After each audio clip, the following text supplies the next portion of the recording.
Okay. I know. I said I wasn't going to talk about this anymore. I get that. I do. This whole delidding thing has been kind of a roller coaster for me. But today's video is going to be different.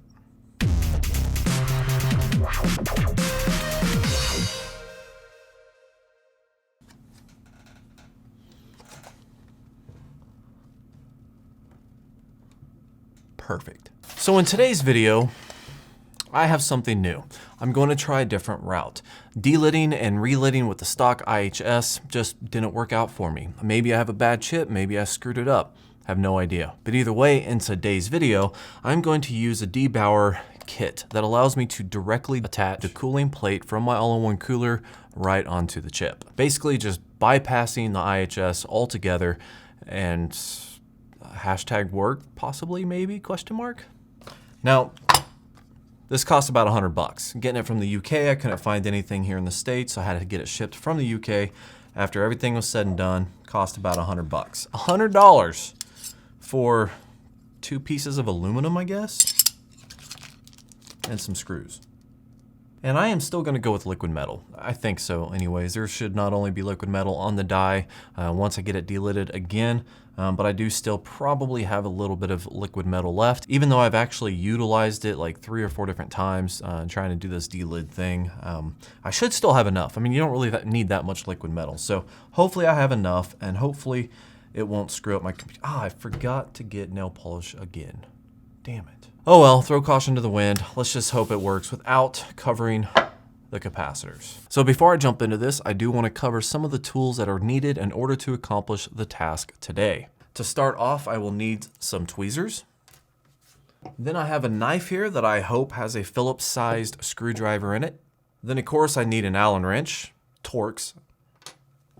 And last but not least, a static bracelet. This is to not only protect me, but also protect the computer.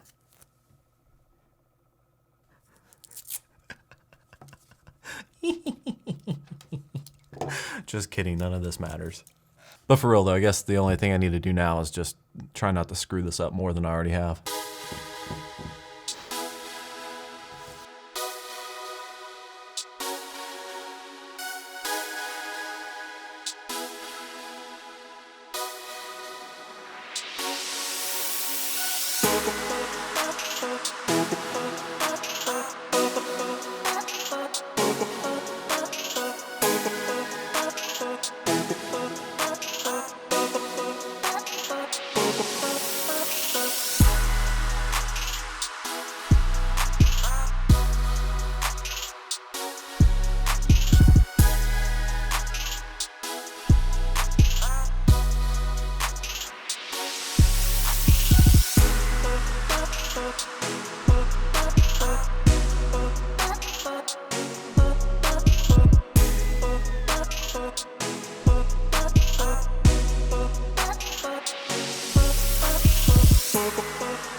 What do you think, guys? Green or blue in the background?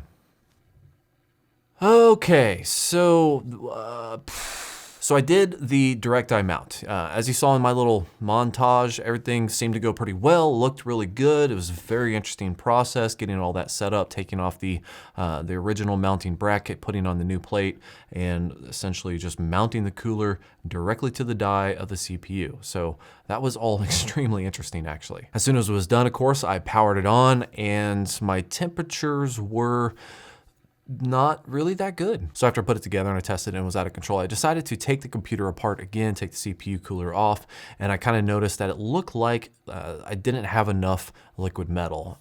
I definitely took that whole like thin layer thing to a T, and I was trying to make it as thin as possible, but apparently made it too thin. So I added a little bit more liquid metal. Nothing spilled over from the original mount. It looked like a lot of it, some of it was touching onto the cooler itself, but maybe not all of it. I wasn't going to use that as my guideline, however, because, you know, liquid metal is kind of weird when it comes to sticking to surfaces, which is why it's sometimes difficult to get it spread around because it won't always stick to a surface. So it's hard to judge whether or not it did touch the all-in-one cooling plate or if it didn't touch, and that's why it didn't look like it had complete coverage. But if it was lopsided, then that would mean either A, the cooler would be beveled, which is, I think, actually a thing, or B, it didn't mount right in the socket, or the thing that goes over it, the plate that goes over it didn't set right or something. I wasn't really sure. Either way, I put more liquid metal on it, rebooted, and if you follow me on Twitter, the next couple hours of my life was actually really exciting because I had really good temperatures. I was like overclocking things and testing different frequencies, and I was playing with the different cores, and it was just, I was getting really good results, and I was actually able to push the thing up to, I think 4.9 or 4.8, sorry. But only on some cores. I would say 60 to 70% of the cores I was able to get up to like 4.8 and have those consistent without crashing. Now just keep in mind here, as I did not want to push my chip over 1.3 volts, even though I mean, I can probably go all the way up to like 1.9, I think is what the limit on it, but I wanted to keep it pretty low, like 1.3, 1.35, somewhere around there. So once I kind of hit that limit and I was getting up there in temperatures already, I didn't want to add more voltage to it just to try to get up to 5. I did try 5, and I did briefly try adding more voltage to it, but it just wasn't stable, and I didn't want to push more voltage to try to get it to be stable. So technically it booted at 5 gigahertz on 60 or 70% of the cores, but it just was not stable. So I backed it on 4.8, and then I played with all of the cores, which basically meant, you know, lowering those clock speeds with the same voltage down to anywhere from like 3.7 gigahertz all the way up to like 4.1 gigahertz, 4.2 gigahertz. So all of that went great, and if you follow me on Twitter, you kind of see some of the numbers I was getting, and I was ecstatic. I was like, yes. I mean, I increased my score on Cinnabitch from like, I don't know, I'll post it on screen, but I pretty much like went from like, I think 2,800 all the way up to 33 or 3,400 on Cinnabitch. So that was, you know, really cool for me. I was like, hey, I'm getting awesome temperatures. I'm getting pretty good numbers in Cinnabitch. Everything was going great. Key word here is was.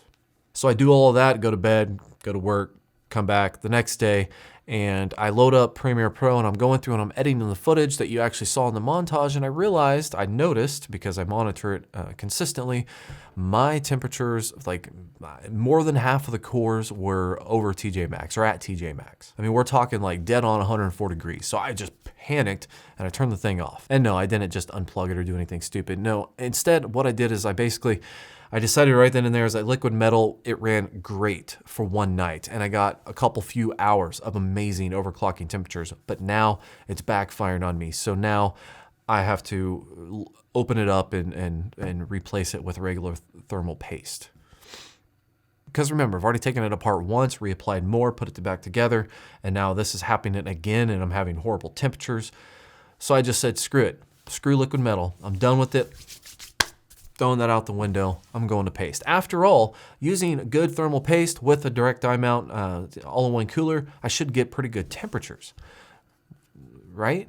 So I took some pictures, and on the left-hand side here, you can see what the thermal paste looked like when I took it off. As you can see, it's still consistent and even. There's no dry spots. Nothing should be out of whack here. But on the right-hand side is my rendition of how to put on thermal paste on a directly to a die on a CPU, which is just pretty much putting it on a little bit, spreading it out, making sure the entire thing is covered. And the reason why I did this is because I know I can put a dot there and just hope that I set it down evenly, but I don't want any dead spots on this thing. So I wanted to make sure every single square micrometer of this damn die was covered with thermal paste. Not too much, but just enough to make sure it all was getting adequate cooling. So I did it that way, mounted it back again, and I got booted back in, and I basically adjusted all of my overclocking down to 4 gigahertz. 4 gigahertz at 1.1 volts actually, which is important because some of my cores on liquid metal that were running really hot, I had downclocked all the way to like 3.7 gigahertz, but I did across the board 4 gigahertz at 1.1 volts. So I booted up, I ran a quick test, noticed my temperatures were more or less under control at 4 gigahertz. So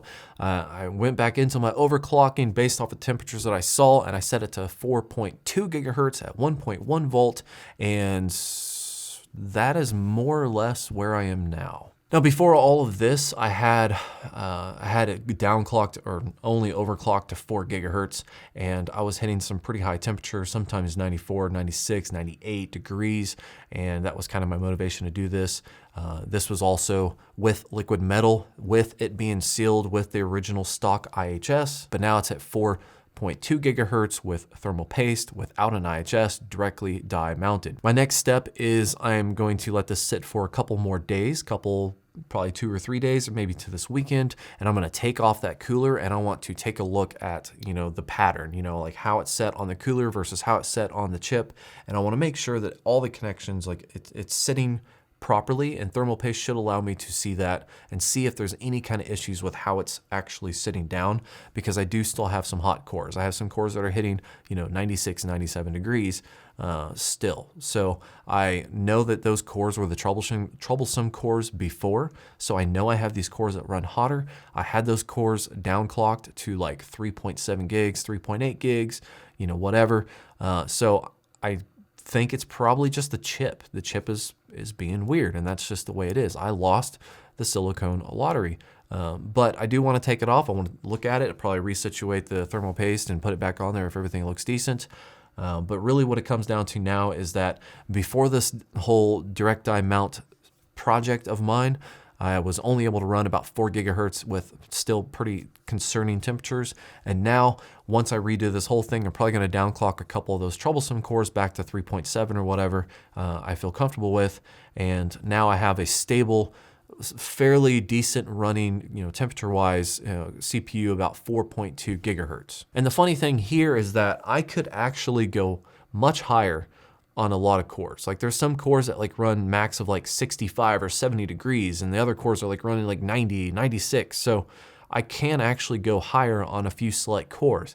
But the problem with that is that the settings, and I won't go into the BIOS settings that I had to do and the problems I was having before, but I couldn't figure out how to get some cores to stay at the overclocking frequency that I set it at. They all seem to boost to the highest one. And I think this really boils down to turbo boost on my end. But I figured out that the Prime 95 application actually boosts all of the cores up to the top, whatever the highest frequency you set. But if I run something like heavy load 64, that actually doesn't override the overclock. So, the 3.7 will run at 3.7 and the 4 point whatever will run at 4 point whatever. That's all well and good, but if you want to overclock different cores differently, you have to give them, in my case, you have to give them all the same voltage. So if I'm overclocking one at 1.3 volts to get 4.8 gigahertz, then I have to barely overclock the other core at 3.7 at 1.3 volts. Because if I don't, there are some applications, and Adobe is included in this, where it will randomly peak all of the cores out to be, the max overclocking, the 4 point whatever it is I set it on, no matter if I had it down at 3.7. So if at any point I have that core trying to hit a frequency that it cannot hit with the given voltage, that means anytime something ramps up, instead of getting a little hot, it would just crash. And that kind of sucks, because it happens randomly. It's annoying as hell, and I think it's all with turbo boost, but it's annoying as hell. And yeah, I mean, that's why I really don't want to push my 4.2 on my good cores, because there's such an imbalance there in heat where I should have some running at 3.7 and some running at 4.2 all the time. And if they did that all the time, it would be, you know, tolerable. But since some of those 3.7s get overclocked to 4.2 randomly, that means I have basically a risk of overheating certain cores at any point, depending on whether or not a software program decides to override, or the turbo boost decides to override my overclocking settings and just max them all out to the maximum frequency. So I don't know. Yeah, I think I just don't know. I don't understand turbo boost 3.0 or whatever. I mean, technically, I gained something from this little thing of mine. I have a little bit more stable temperatures, not as stable as I thought they would be. But that's the gist of it, is that I delidded my processor, had problems. Now I direct dive my processor, still kind of sort of have problems, but things are a lot better than what they were before. So I still gained something because my clock speeds are way higher than what they were stock, and they're way cooler than what they were stock. My clock speeds are higher a little bit than what they were delidded, and the cooling temperatures are better, a little bit more stable than what they were just regular delidded. So direct die mount definitely was a good thing for me, but I think in the end I just lost the silicone lottery. My chip kind of sucks, or I broke it. I don't know. I don't know how you can half break it and make it act like this, but whatever it is, I just have a bad chip, whether it's my fault or theirs, Intel's. So I'm going to downclock a few cores, and then after I do my test, and then just kind of deal with it. And now it's put to bed. Now I'm done. I mean, there's literally nothing else I can do from here. So thank you for watching. Like and subscribe below. Also, NordVPN down below, huge discount, 30 days, money back guarantee. Have a good day.